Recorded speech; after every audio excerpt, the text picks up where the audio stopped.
Hello everyone, today we're gonna make some chicken kebabs with ginger and scallion sauce. The ginger and scallion sauce is easy to make. It's a versatile sauce that goes with a lot of things. So here I'm just gonna start first by seasoning my chicken breast with some chicken seasoning of your choice, and I'm gonna let it marinate for at least an hour or so for the spices to get into the chicken. And also in the meantime, you want to dip your skewers in water just to make sure they don't catch fire when you go and to barbecue your meat.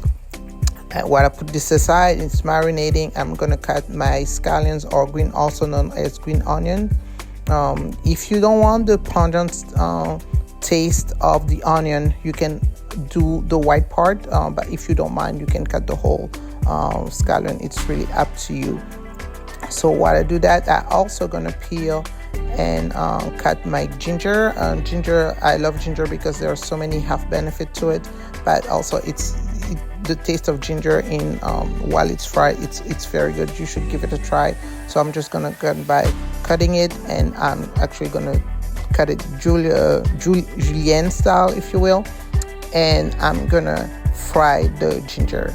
To fry the ginger, you can fry the ginger in some olive oil or just vegetable oil, that would do it. And make sure the ginger actually cooks for a while. It's gonna take about 3 to 5 minutes. So in the meantime, you can actually put your meat on the skewer and get it ready for barbecue.